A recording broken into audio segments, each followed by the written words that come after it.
You see those shoulders roll forward here as you come to set. The goal when you come to set is that you don't want anything to move except for your hips. Okay, so this is David from before. David says, yes, this is filmed from last session. I gave David the advice that his shoulders are too far back. They need to be over his hands. And also that results in him sitting back with his back leg. It should be also up and down. It's challenging to do, which is why athletes prefer to sit back in the blocks. It relieves some pressure off your hands, but you have to apply some force into the track through your arms as well, right? You want right? You want your what would you call it? I mean, you want all the power in the hips, right? I mean, that's kind of what athletics is in most cases, in most sports. So what that requires is that not only are you pushing back against the pedals with your feet as you should, but you're pushing from the ground up to then put some tension on the hips, glutes, because when you fire out of the blocks, that's where you want to be, right? So let's see. Already looking better inside of the blocks themselves, David. Now, a little bit.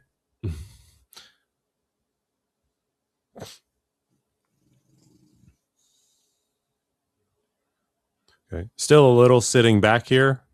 Not going to be too nitpicky because if I recall correctly, David, when you come to set, like even in the last video where I told you you're too far back, it was in a decent, that was, you see those shoulders roll forward here as you come to set. The goal when you come to set is that you don't want anything to move except for your hips. Okay. So let's see. Yeah. We'll go here and then we'll go there. Actually, our hips are going to move, so we don't need to do that. We'll go there. And then when you come to set, so this is not as bad as the last time, but you still see. And I know you have more that we're about to review, so maybe you fixed it. Now, we had a problem of landing on that after that initial push, landing onto the front foot instead of actively attacking back on the track. So let's see.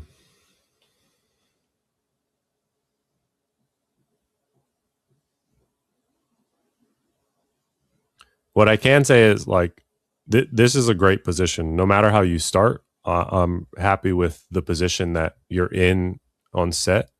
David says, yeah, I did notice and figured I would try and fix it more in my next session because I think it's still it recurs. So yeah, it takes a while. This is why you practice, right? Because it takes multiple reps to fix things. And like I said, this is a great set position that you're in. I like the angles. Let's see if I can manage to do this without already starting off rough here. Okay. All right, not bad.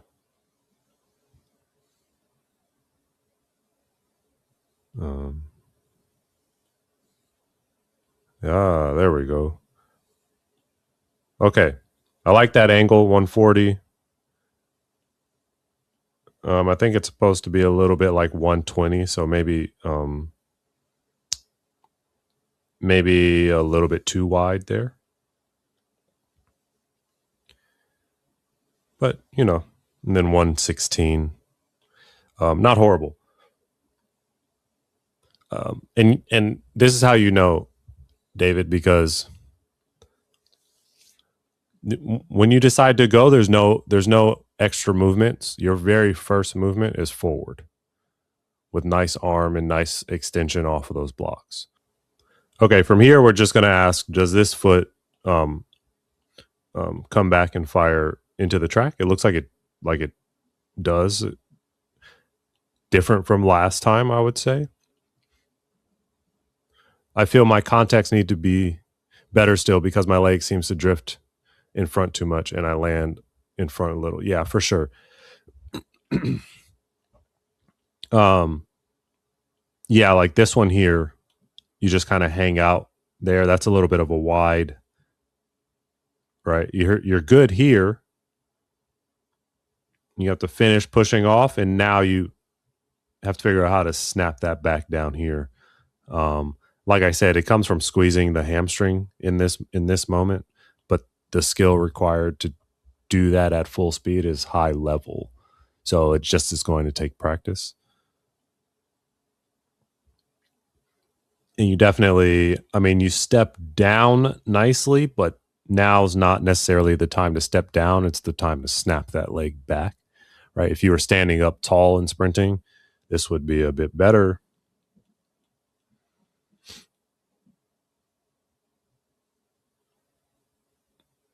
But not horrible. Let's see some more. That was one. Let's see your routine. Got to have a routine. Let's see if it differs. Loads the back pedal. That back pedal can be loaded a bit more there, David. Loads the front pedal. This is a little more forward. Good. Set.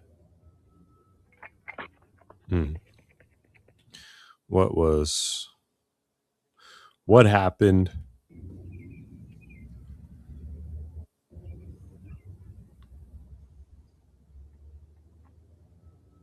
Yeah. You're just trying to find it. You're just trying to find it. These are new blocks. So, or new-ish, not that you haven't done blocks before. This style is new. And so you see, this is what I meant by you could have pushed back further on that initial loading. So here we go.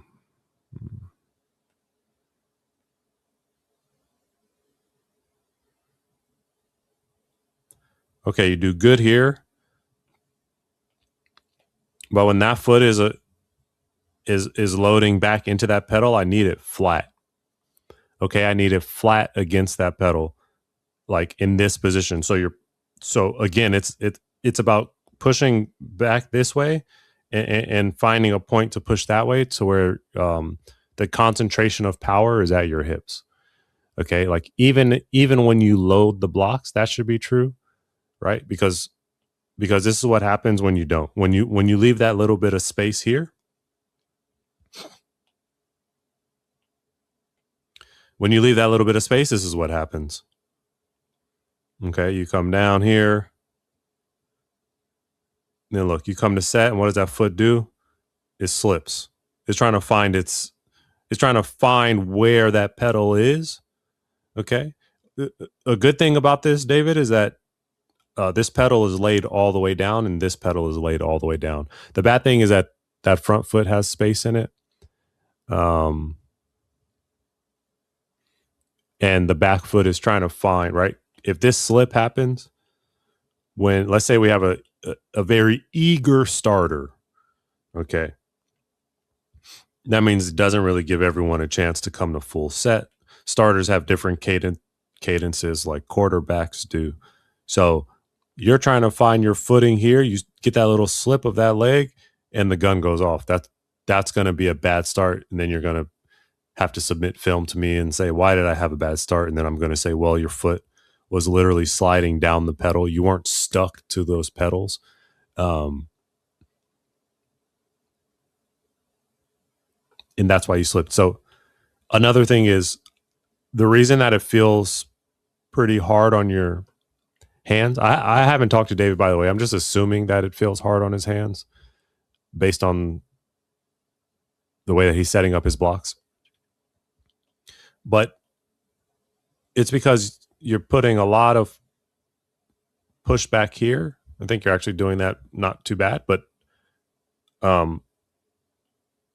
this is weaker, right? It's because, again, your feet are not fully connected to those pedals. It just took 5 minutes to tell you to connect your feet to the pedals.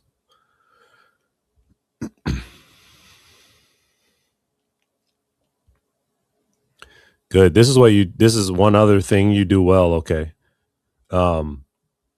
What do you run? What's your times? Yeah, good. Your hands are used to it. So yeah, you just need more contact with the pedals. Excuse me, everyone. Sorry. Um, David's eyes are good, right? When he's in the blocks, nice, relaxed here. When he decides to go, his eyes are looking down the track, right? Not down here. So that's a good thing. Now the angle of our body as we push out of the blocks will be a nice angle. When you see people look like as though they're falling into the track as they start, almost always their eyes are looking down at the track. David is not. He's doing it very nice. Eyes out, full extension, nice arm swings here. Okay. Good firing back there. Maybe a little bit overextended.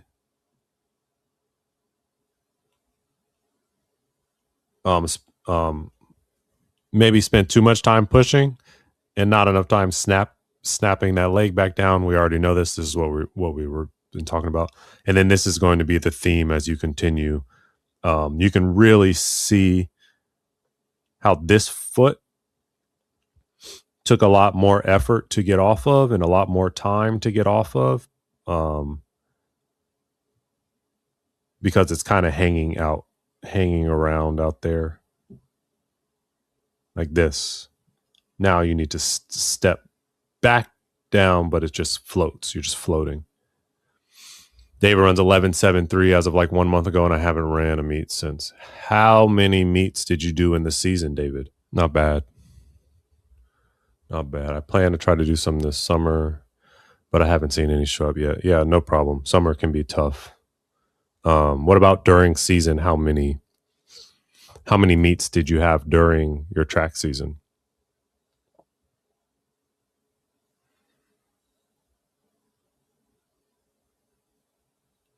Okay, so 8 outdoor meets total. That's right on the cusp of PR territory. Any less, like 6 indoor, I had probably 4. Yeah.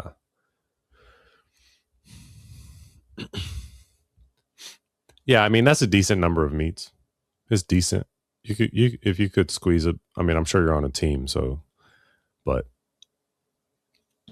David, this is what you should learn how to do. This, if I were coaching you, this is what I would teach you how to do. I'll say that. So you do a good job fundamentally. You just don't understand. I mean, you push well, you just don't react back at the track very well, or not react back at the track. You just don't know how to do it. So what I would suggest you do is you went through the block start checklist, I believe I sent you, David. Go to the Explode Faster, Don't Get Left Behind series, okay? What I would like you to try are these drills. Okay. And now this is going to teach low heel recovery, if you can see myself doing these. Right, the heel kind of drags through. Maybe overemphasized in today's track culture, but you know, you see my client, he's not low heel recovering. She actually does it a little bit better, but she gets a little too long and hits in front of herself like you do, David. But these are just drills. So, and then you have jumping with a pause. Now these are really going to overextend. I actually don't like how I'm doing this drill. I'm not going to lie to you. But the one that you should pay attention to, David, are called speed bounds, early acceleration speed bounds. Okay. Now, this is how you're going to learn how to get full extension and snap back together. Okay. I know that this is like kind of fast, but so those are what you should learn how to do the speed bounds where there's no shot this is going to be good quality. I should have downloaded this for you.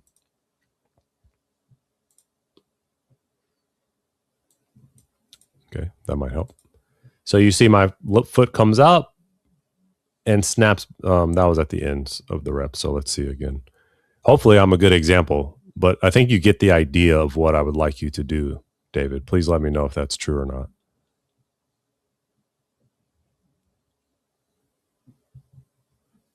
Okay, so very similar to a start. Nice big arms, push off, full extension, and that foot should snap back under even better than I'm doing it now. I mean, I'm giving an example in socks, but no excuses, right? Boom. You can kind of see how I step down on that one, step down on that one, back under me, and it propels me forward. Also, my ankles are stiff as they hit, right? They hit and they spring back off. That spring is efficient. David, this is what you need to learn how to implement. If you want live, personalized, frame-by-frame coaching, click the link below.